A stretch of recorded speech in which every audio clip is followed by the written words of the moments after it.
This is our Starlighter umbrella. We were trying to give it the effect to put the Starry Night Sky on the umbrella, and we were trying to carry it through for Mary Poppins since she has an umbrella. So we have 100 LED lights in this. We use fairy lights.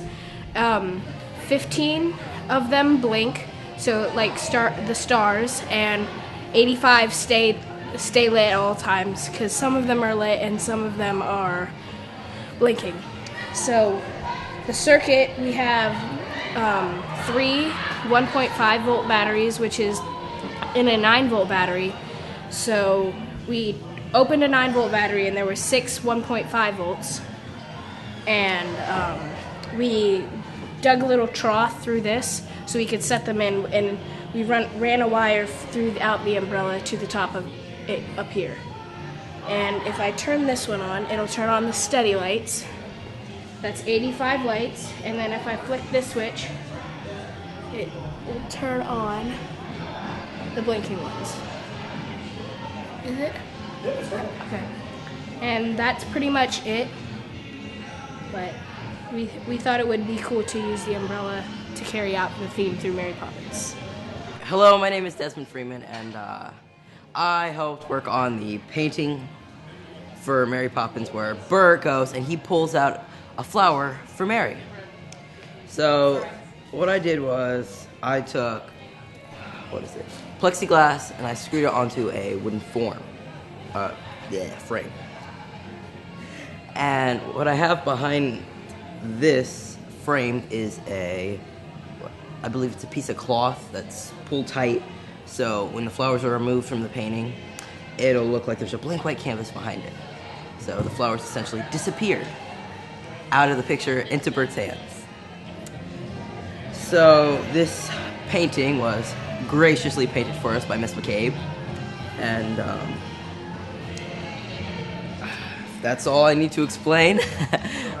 I'd like it to show a demonstration. And of course, they're not put together all the way. Thank you. So our project was we had to make a fireplace that when Mr. Banks threw the note for the perfect nanny that the kids made into the fire, that it would just burst into flames. So we needed it, and usually it flew up the chimney, but we thought instead of having it fly up the chimney, it could just disappear, so it would disintegrate. And we had a couple of requirements first. It had to be safe, it cannot be visible, and it had to be very quick. So we thought, well, how could we make it catch in flames? So we were thinking tungsten in a light bulb gives off light rather than heat.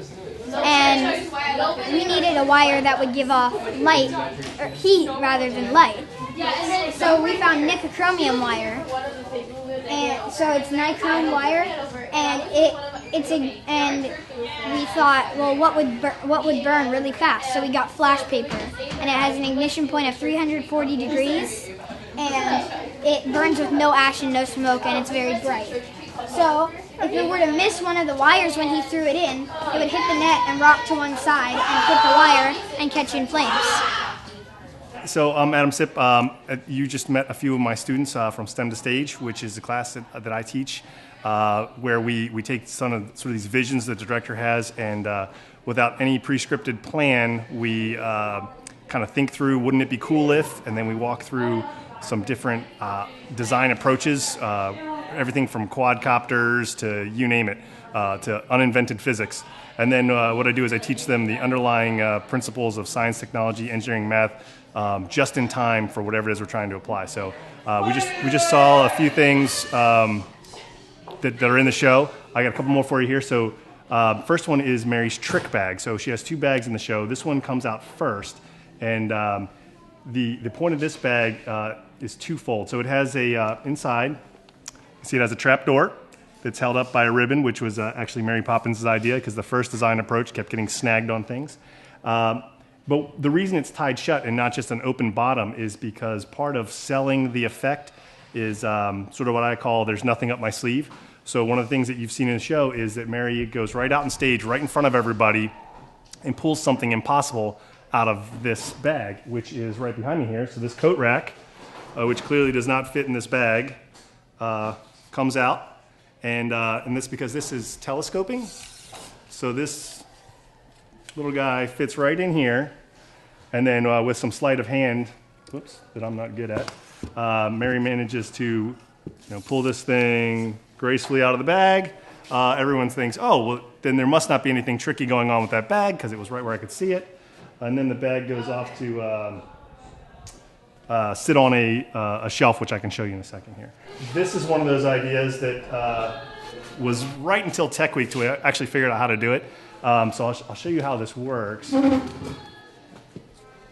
right, so there's a lot of tension here, but you can see how this is held together with bungee cords, and then when we let go of it, you can let go.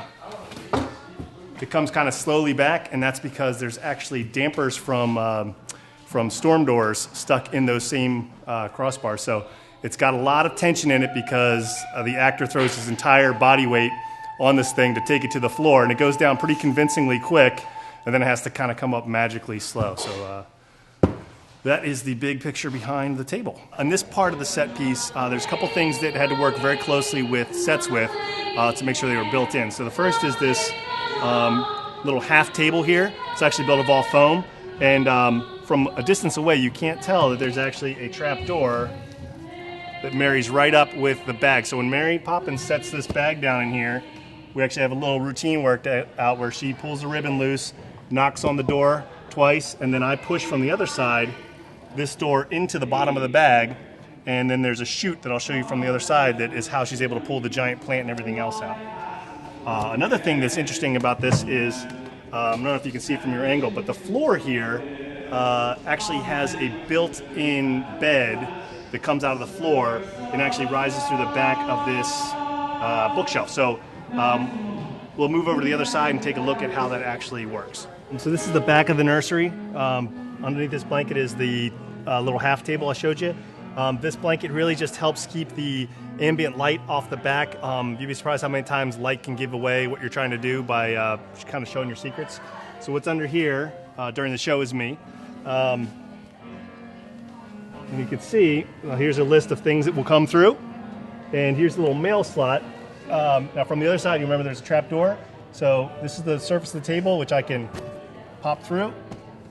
And now I can stick all kinds of stuff up there, including really large stuff, which I have this sort of second door that pops out like this. So I can get very large things through there. Now you're probably wondering, geez, doesn't everybody see you do that? Again, it's all about timing and sleight of hand. So I don't push that door down until Mary Poppins is standing in front of the table with her very long coat jacket, which blocks. In fact, this is the height of this was measured to where the cuff of her jacket lies so that I can actually push that down while she's screening for me. All right, so that's how things get through. And then towards the end of that scene, I keep an eye there. There's a scene where she opens the blanket up and the bed appears. So while I'm spotting through the window, as soon as I see that bed skirt has now kind of shielded the audience's eyes, then we do this kind of maneuver, this old NASCAR trick, and we pop this up. Someone holds it. The bed pops up. This goes in. Now, the reason for that is, again, part of selling the drama. This will come back down, the drawer slide in. Is in order for people to believe that it's an actual bed and not just a wire frame holding up a sheet. The little boy, Michael Gavin, jumps on the platform, and so in order to make sure that he doesn't surf right through the bookcase and put the thing back down, we have a backstop there which actually checks it up. So that's how the bed works. This is actually on the stage during step-in time, and I'm not sure if anyone's noticing it during the show. It's a really cool effect, and one of the dancers actually actuates this little black switch here, and it does this. So that actually happens a couple times during that dance scene. I'm not sure if anyone's noticed it, but it's kind of fun and tricky. So this is actually the same fog material that comes out of the fog machines. So it's like a particulate oil. So it'll hang like this haze in suspension for about 20 minutes if it doesn't get sucked away. So what actually happens with the hutch when Nathan triggers this is he's doing two things with his hands, although he's very subtly disguising it. One thing is he's grabbing this plate, and that's really just a matter of gravity. He's pulling this plate to get it out of the way so that it doesn't get crushed, and you can see this one's taking some damage for a couple shows here. But he's pulling these plates to get them out of the way, and then he's actually actuating the device by pulling this piece of fascia trim, which is on a hinge right here. So when I pull that open and I'll hold these drawers, you can see that the support of these drawers falls out of the way, and gravity takes over doing the rest of the work. These top ones are actually on a rolling slide, so the plates will fall left when it goes down, and these plates will fall forward. So that's the part you've seen from the audience. Like my students hear me say, keep it simple, stupid, instead of all kinds of motors and magnets. This is really just a giant puppet back here. So what happens is when I get the cue to recover the hutch, I take this little push bar, which is controlling that piece of fascia on the hinge. This rope is actually connected to the bottoms of both of those shelves. So as I pull this down, I can push the door open, lift this up, pull it back, let the shelves rest down. Now the shelves have been recovered on the other side. This bar has fishing wire connected to each of the plates, so I can pull down on the bar. That pulls all the bottom plates up. And then those top plates on the rollers have their other little string right here, and I can just pull that string across, and all the plates will go back to the left. So that's the hutch. It's actually a little simpler than you think, but no less fragile than anything else I've built. So where are we now? We are trying to fix the hat rack, which broke just now. What I'm trying to do is, there's a mystery segment that has fallen apart, and I think that's it. Did that go through? Ah! All right, so there's the one we were missing. This is the guy who's loose and not behaving. I was in the middle of using a number 2 pencil to repair this. Now I have to undo that, see if this other way works. So anyway, this, like I was saying before, this happens. Best laid plans fall apart when you least want them to. So we are currently 45 minutes before curtain, and this is what we're spending our time on.